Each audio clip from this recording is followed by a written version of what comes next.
नमस्कार, आप देख रहे हैं न्यूज रूम लाइव और इसमें आज हम बात करेंगे अभी तक की उन खबरों का जिन पर लगातार नजर बनी हुई है और वो खबरें जो सुर्खियों में है। जी हां, बात करेंगे हम पहली और बड़ी खबर का। कांग्रेस का प्रचार करेंगे मुस्लिम बच्चे। तो पहली खबर यही है कि कांग्रेस का प्रचार करेंगे मुस्लिम बच्चे। और दूसरी बड़ी खबर, पानी में प्रदर्शन। जी हां, वाराणसी में जल भराव की स्थिति है और ऐसे में अजय कुमार लल्लू सड़कों पर नजर आ रहे हैं और पानी को लेकर प्रदर्शन किया जा रहा है, जल भराव को लेकर। तीसरी बड़ी खबर आपको बता दें, 2 आरोपियों को जमानत मिल गई है। गाजियाबाद में बुजुर्ग की पिटाई के मामले में 2 आरोपियों को अंतरिम जमानत मिली है। और चौथी बड़ी खबर, अमेठी पंचायती राज अधिकारी घूस लेते पकड़ी गई हैं और इसको लेकर लगातार जांच पड़ताल भी की जा रही है। तो ये 4 अहम और बड़ी खबरें हैं जो अभी नजर में बनी हुई है, सुर्खियों में बनी हुई हैं। और पहली बड़ी खबर के बारे में हम चर्चा करेंगे, जहां लगातार देखा जा रहा है कि प्रचार को लेकर अब लगातार बयानबाजी तेज हो गई है। कांग्रेस का प्रचार मुस्लिम बच्चे करेंगे और इसको लेकर बयान सामने आया है वीके सिंह का। कांग्रेस पर केंद्रीय मंत्री वीके सिंह का बड़ा हमला। वीके सिंह ने मुसलमानों को लेकर कांग्रेस पर तंज मारा है। मदरसों में बच्चों के सामने कांग्रेस का गुणगान करिए, ये वीके सिंह ने कहा है। तो वीके सिंह का हमला, उन्होंने कहा है कि बच्चों के सामने गुणगान से कांग्रेस को क्या वोट मिलेगा। तो वीके सिंह का ये सबसे बड़ा सवाल। वीके सिंह ने बड़ा हमला किया है कांग्रेस पर। केंद्रीय मंत्री वीके सिंह का कांग्रेस पर बड़ा हमला। उन्होंने कहा कि बच्चों के सामने गुणगान से कांग्रेस को वोट मिलेगा। उन्होंने यह भी कहा कि मदरसों में बच्चों के सामने कांग्रेस का गुणगान करिए। वीके सिंह ने ट्वीट किया है और तमाम बातें भी लिखी हैं उन्होंने, लेकिन इन सब के बीच ये उनका बड़ा हमला है कांग्रेस पर। ट्वीट में क्या कुछ उन्होंने लिखा है ये भी हम आपको बता देते हैं। मदरसों के बच्चों के सामने गुणगान करिए ताकि वे जिद करें कि कांग्रेस को वोट दें। वाह, चॉकलेट का विज्ञापन है क्या? जहां ट्रिपल तलाक, बेरोजगारी, भेदभाव से राहत मिली, वहां झूठ की दाल नहीं गलेगी। चालाकी के लिए बधाई। आइडिया देने वाले का नाम तो बता दीजिए। तो ये ट्वीट है, वीके सिंह ने किया है ये ट्वीट और उन्होंने हमला बोला है कांग्रेस पर। केंद्रीय मंत्री वीके सिंह का बड़ा हमला। वीके सिंह ने कहा कि बच्चों के सामने गुणगान से कांग्रेस को वोट मिलेगा क्या। साथ ही उन्होंने यह भी कहा कि मदरसों में बच्चों के सामने कांग्रेस का गुणगान करिए।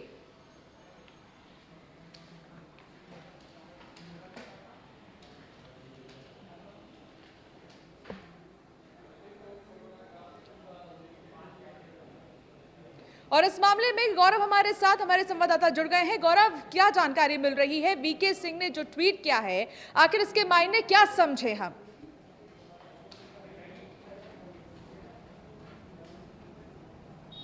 जी बिल्कुल, देखिए सबसे बड़ी चीज़ ये है अंशिका के जिस तरीके से कांग्रेस एक तरीके से लंबे समय से देखा जाए चुनावी हारों के बाद जिस तरीके से अपने धरातल खो चुकी है, ऐसे में कांग्रेस पर जनरल वीके सिंह ने तंज कसा और कहा है कि वो मदरसों में जाए और मदरसों में जो बच्चे पढ़ते हैं उनको कहीं ना कहीं समझाएं कि वो अपने घर पर जा अपने जो परिजन हैं उनसे कांग्रेस का धरातल बचाने यानी कांग्रेस को वोट देने की बात कही। क्योंकि अपने यदि गुणगान करेंगे, अपने कार्यों की कार्यगाथा गाएंगे, जैसे बच्चों को जब पढ़ाया जाता है तो उनको जो चीज सिखाई जाती है वो अपने घर पे जाके बच्चों के अपने परिजनों के साथ डिस्कस करते हैं। ऐसे में यदि कांग्रेस के जो लोग हैं वो मदरसे में जाते हैं और मुस्लिम बच्चों के सामने अपनी गाथाएं गाते हैं, अपने कार्य को बखान करते हैं, तो हो सकता है कि शायद उन्हें वो धरातल मिल जाए, शायद वो जगह मिल जाए जिससे कि वो एक बार फिर अपना प्लेटफॉर्म बना सके। ये मैसेज उन्होंने साफ तौर पर अपने ट्वीट में क्लियर किया है कि कांग्रेस को अब अपना धरातल बचाने के लिए मदरसों को बच्चों की भी जरूरत पड़ सकती है। क्योंकि जिस तरीके से ट्रिपल तलाक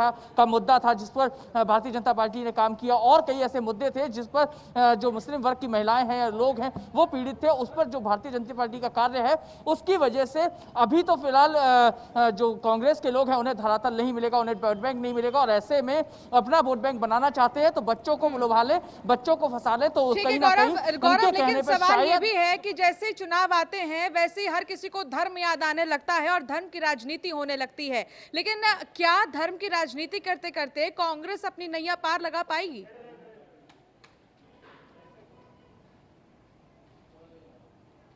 देखिए, कहते हैं कि धर्म के साथ, जैसे मुस्लिमों में कहा जाता है कि फतवा जारी हो जाता है और एक बात कहकर एक ही सूत पर वो वोट डाल दिया जाता है। एक ही बात कहकर एक ही चुनाव चिन्ह पर वोट डाल सकते हैं मुस्लिम, एक ही रात में पलट जाता है चुनाव उनके मोहल्लों का।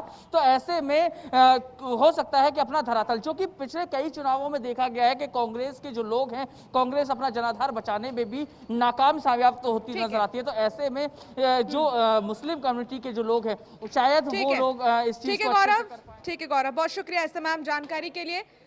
इस बीच एक बड़ी खबर सामने आ रही है गाजियाबाद से। आपको बता दें, बुजुर्ग मामले में एक बड़ा अपडेट सामने आया है, जहां 2 आरोपियों को अंतरिम जमानत मिली है। लगभग 30 हजार पर जमानत मिली है।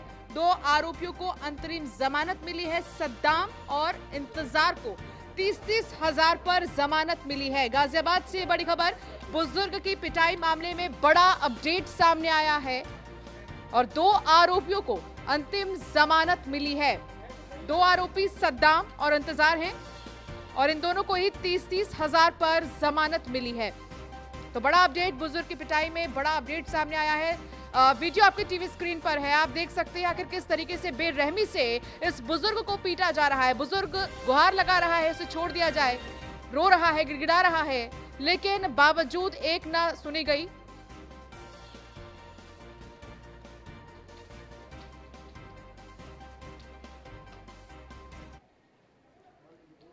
यादराम भारती हमारे संवाददाता हमारे साथ जुड़ गए हैं। यादराम भारती, क्या ताजा अपडेट है इस पूरे मामले को लेकर? फिलहाल 2 लोगों को अंतरिम जमानत मिली है, क्या कुछ जानकारी मिल रही है? देखिए, इस पूरे मामले में अब तक 5 लोगों की गिरफ्तार हो चुकी है। कालू, आदिल, परवेश गुजर, सद्दाम बोना और इंतजार, इन 5 लोगों को पुलिस ने जेल भेज दिया था। कल की बात करूं तो कालू और आदिल को जमानत मिल गई थी और अब इंतजार और बोना और सद्दाम को जमानत मिली है। कोर्ट ने इंटरिम बेल दी है और 30 हजार रुपए का जो जमानती है वो दिया गया है। तो अब तक कुल 5 गिरफ्तारी हुई है और जिसमें कि 4 लोगों को इसमें जमानत मिल चुकी है। वहीं एक अपडेट नया और आ रहा है कि पुलिस ने इस मामले में 4 लोगों को और गिरफ्तार किया है और बताया जा रहा है कि ये लोग भी घटना वाले दिन तो इस पूरी घटना में शामिल थे। तो कुल मिलाकर पुलिस जितनी तेजी से कार्रवाई कर रही है उतनी तेजी से बेल भी मिल रही है। कुल मिलाकर अभी फिलहाल की बात की जाए तो कुल करीब 9 गिरफ्तारी पुलिस इस पूरे मामले में कर चुकी है, जिसमें 4 लोगों को जमानत मिल चुकी है। जी चलिए, बहुत शुक्रिया इस तमाम जानकारी के लिए। इस बीच एक और बड़ी खबर अमेठी से सामने आ रही है। आपको बता दें कि पंचायती राज अधिकारी घूस लेते गिरफ्तार कर ली गई है। लगभग 30 हजार की घूस लेते पकड़ी गई श्रेया मिश्रा। विजिलेंस की टीम ने उन्हें गिरफ्तार किया है। तो बड़ी खबर अमेठी से, पंचायती राज अधिकारी घूस लेते गिरफ्तार कर ली गई हैं। 30 हजार की घूस लेते पकड़ी गई श्रेया मिश्रा। विजिलेंस की टीम ने गिरफ्तार किया है और लगातार जांच पड़ताल भी की जा रही है, छानबीन की जा रही है कि आखिर किस वजह से उन्होंने घूस ली है, क्या पूरा मामला है। इन तमाम चीजों को लेकर अभी खंगाला जा रहा है और आगे जो भी दोषी पाया जाता है उस पर कार्रवाई भी की जाएगी। फिलहाल जानकारी ये मिल रही है कि 30 हजार की घूस उन्होंने ली है श्रेया मिश्रा ने। विजिलेंस की टीम ने उन्हें गिरफ्तार किया है। पंचायती राज अधिकारी घूस लेते गिरफ्तार कर ली गई है। सवाल ये है कि अगर इस तरीके से बड़े पद पर जो बैठे हैं वो ऐसी हरकत करेंगे तो बाकी का क्या होगा। लेकिन अमेठी से यह बड़ी खबर, विजिलेंस टीम ने गिरफ्तार किया है पंचायती राज अधिकारी को, घूस लेते उसे गिरफ्तार भी किया गया है। तो विजिलेंस की टीम ने उन्हें गिरफ्तार किया है। 30 हजार की घूस ली गई है। श्रेया मिश्रा पंचायती राज अधिकारी हैं और घूस लेते इन्हें पकड़ा गया। फिलहाल जब पूरे मामले की जानकारी पुलिस को लगी तो पुलिस ने फौरन गिरफ्तारी की। 30 हजार की घूस ली है श्रेया मिश्रा ने और पकड़ी गई जब तो फौरन एक्शन लिया गया। पंचायती राज अधिकारी घूस लेते पकड़ी गई और अब उन्हें गिरफ्तार भी कर लिया गया है। पूछताछ की जा रही है कि आखिर क्यों इस तरह की हरकत उन्होंने की है। लेकिन इन सब के बीच तमाम सवाल खड़े होते हैं और एक तरह से विश्वसनीयता भी खत्म हो जाती है अगर ऐसी बातें सामने आती हैं। तो फिलहाल विजिलेंस की टीम उनसे पूछताछ कर रही है कि विजिलेंस की टीम ने ही इन्हें गिरफ्तार किया है और आगे जांच पड़ताल भी की जा रही है। अमेठी से ये बड़ी खबर, पंचायती राज अधिकारी घूस लेते पकड़ी गई, उन्हें गिरफ्तार किया गया है।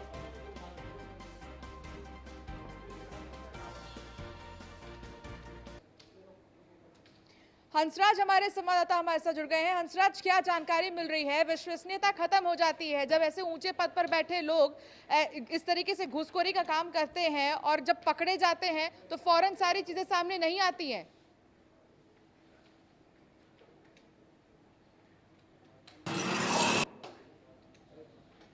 हंसराज, क्या आप तक हमारी आवाज पहुंच रही है? तो हंसराज से हमारा संपर्क नहीं हो पा रहा, दोबारा संपर्क साधने की कोशिश करेंगे। लेकिन आपको बता दें कि फिलहाल बड़ी खबर यही अमेठी से 30,000 की घूस लेते पकड़ी गई श्रेया मिश्रा, पंचायती राज अधिकारी घूस लेते पकड़ी गई और उन्हें गिरफ्तार कर लिया गया है।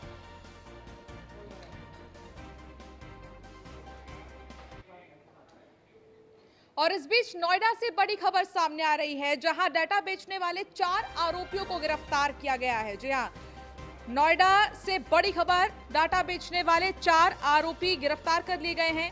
क्रेडिट कार्ड धारकों का डाटा हासिल करते थे, डाटा हासिल कर ठग गिरोह को बेचते थे ये आरोपी। आरोपियों के पास से 7,182 कस्टमर का डाटा बरामद हुआ है।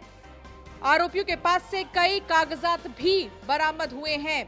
तो बड़ी चीज, डाटा बेचने का काम धड़ल्ले से चल रहा था, लेकिन अब उसे पकड़ लिया गया है। डाटा बेचने वाले 4 आरोपियों को गिरफ्तार कर लिया गया है। अब उनसे पूछा जाएगा कि आखिर ये डाटा कैसे चोरी करते थे, कहां बेचते थे, आखिर इनकी मंशा क्या है इस पूरी वारदात के पीछे। तो नोएडा से ये बड़ी खबर, जहां डाटा बेचने वाले 4 आरोपी गिरफ्तार कर लिए गए हैं।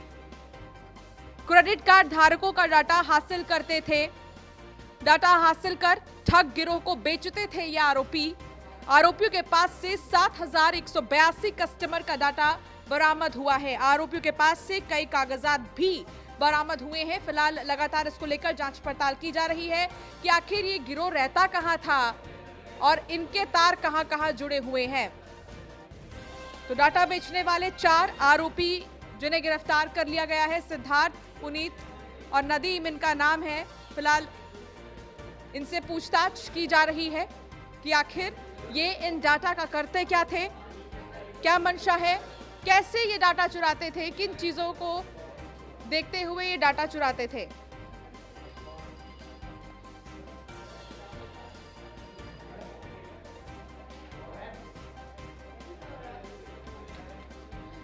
निशांत शर्मा हमारे संवाददाता हमारे साथ जुड़ गए हैं। निशांत, क्या जानकारी मिल रही है? डाटा चुराना एक बहुत बड़ा जुर्म है, किसी की प्राइवेसी को हानि पहुंचाई जा रही है। इस मामले में 4 लोगों को गिरफ्तार कर लिया गया है। फिलहाल क्या ताजा अपडेट है इस पूरे मामले को लेकर? देखिए, नोएडा एसटीएफ के हाथ ये कामयाबी लगी है। इसमें एक 20,000 का इनामी और सहित 3 अभियुक्तों को गिरफ्तार किया गया। ये वो ठग हैं जो फर्जी तरीके से डाटा कंपनियों का चुराया करते थे और काफी जो डेबिट कार्ड है उनका डाटा चुराया करते थे और उसके बाद उनसे ठगी किया करते थे। इनके पास से काफी जो डाटा है वो बरामद हुआ है। काफी संख्या में जो एटीएम कार्ड, क्रेडिट कार्ड हैं वो बरामद हुए हैं। और सबसे बड़ी बात है कि जिस तरीके से ये लगातार धोखाधड़ी कर रहे थे, वहीं नोएडा पुलिस, दिल्ली एनसीआर की पुलिस और एसटीएफ को इनकी तलाश थी। वहीं नोएडा एसटीएफ ने इनको गिरफ्तार कर लिया है। 3 अभियुक्तों को गिरफ्तार किया है, जिसमें मुख्य जो अभियुक्त है इस पर इनामी था, ये 20,000 का इनामी था और ये ठग जो है लगातार धोखाधड़ी कर रहे थे। चलिए ठीक है, बहुत शुक्रिया निशांत इस तमाम जानकारी के लिए। करेंगे बड़ी खबर की ओर, वाराणसी से जो सामने आ रही है। लगातार बारिश के चलते जल भराव की स्थिति हो गई है और ऐसे में पानी में यूपी कांग्रेस कमेटी के अध्यक्ष अजय कुमार लल्लू उतरे हैं। कांग्रेस कार्यकर्ताओं के साथ उतरकर पैदल भ्रमण किया। उन्होंने काशी को क्योटा बनाए जाने के दावे पर भी सवाल उठाए हैं। तो वाराणसी से ये बड़ी खबर, शहर में बारिश के चलते जल भराव की स्थिति बनी हुई है। हर गली में पानी भरा हुआ है।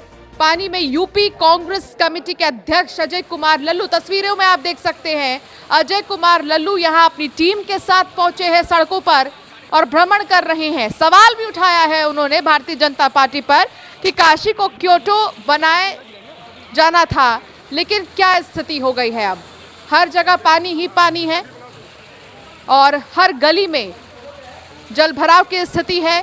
दुकानों में पानी घुस गए हैं।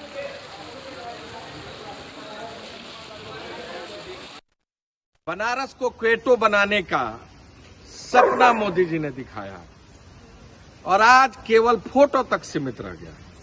हालत और आलम ये है कि सीवर लाइन बिछाने की बात इस सरकार ने की थी। घर घर में पानी, थानों में पानी और लोग की गाड़ियां नदी के तरह तैरते हुए सड़कों पर दिखाई दे रही है। प्रधानमंत्री जी, अगर ये आपका क्षेत्र है तो उत्तर प्रदेश के अन्य क्षेत्रों का क्या आलम होगा। विकास के नाम पर आपने उत्तर प्रदेश और बनारस की जनता को धोखा दिया है। अगर ये गुजरात मॉडल है तो नहीं।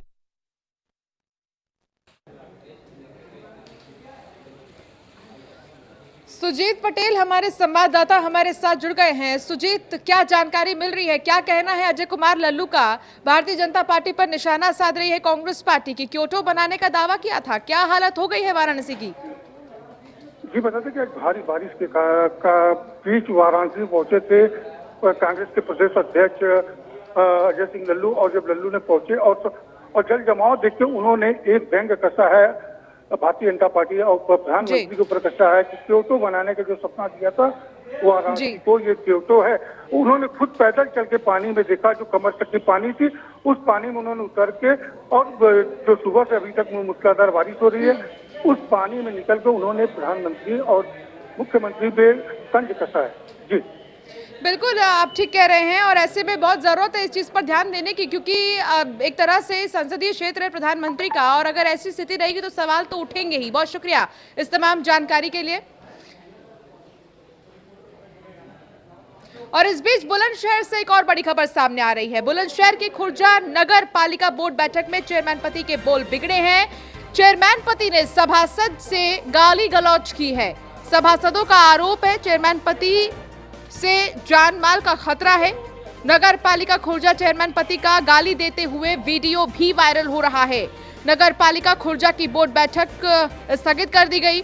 बुलंदशहर की खुर्जा नगर पालिका का ये पूरा मामला है और यहाँ पर चेयरमैन पति के बोल बिगड़े। चेयरमैन पति ने सभासद से गाली गलौज की।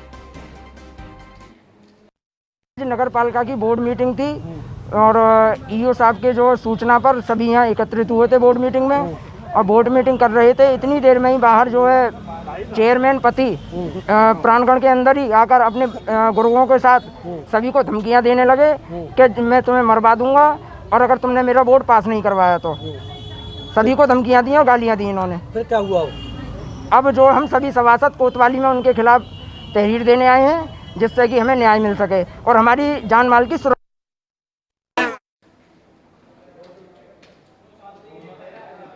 तो सुना आपने क्या कुछ कहना था चेयरमैन पति का, लेकिन हमारे साथ हमारे संवाददाता जुड़ गए हैं इस पूरे मामले पर। अशोक हमारे साथ जुड़ गए हैं। अशोक, क्या जानकारी मिल रही है? इस तरीके से चेयरमैन पति के बोल बिगड़े हैं, क्या कोई एक्शन लिया गया है इनके खिलाफ अभी तक? नगर में आज बोर्ड मीटिंग थी जिसमें नगर पालिका के जो चेयरमैन पति हैं वो बोर्ड मीटिंग में जाते हैं और बोर्ड मीटिंग के बाद में हंगामा करते हैं। जो बोर्ड मीटिंग होती है, बोर्ड मीटिंग में किसी अन्य लोगों को वहां पर एंट्री नहीं की जाती है। ये जो चेयरमैन पति है वहां जाकर हंगामा करते हैं। किसी भ्रष्टाचार से भी मामला जुड़ सकता है कि किसी फाइल को लेकर बोर्ड मीटिंग पास कराना चाहते थे। वहां सभासदों ने इनका विरोध किया। विरोध करने के बाद में जो चेयरमैन जो पति है उनको सभासदों को जान से मारने की धमकी और जो वीडियो में देख सकते हैं किस तरह की गाली गलौज देते हैं। तमाम जितने भी सभासद हैं वो कोतवाली नगर पहुंचते हैं। कोतवाली नगर पहुंचने के बाद में इनके खिलाफ एक प्रार्थना पत्र दिया जाता है और सीओ ने पूरे मामले को गंभीरता से लेके एक जांच बताई। वीडियो का आधार पर इनके खिलाफ मुकदमा दर्ज कर लिया गया है। अब देखना यह होगा कि न्यूज़ वन इंडिया ने प्रमुखता से इस खबर को करीबन दोपहर में प्रसारित किया था। हरकत में आए थे। अभी पुलिस टीम पूरे मामले को गंभीरता से ले। चलिए ठीक है, बहुत शुक्रिया अशोक इस तमाम जानकारी के लिए। और चलिए फिलहाल न्यूज रूम लाइव में इतना ही, लेकिन आप बने रहिए न्यूज़ वन इंडिया के साथ। नमस्कार।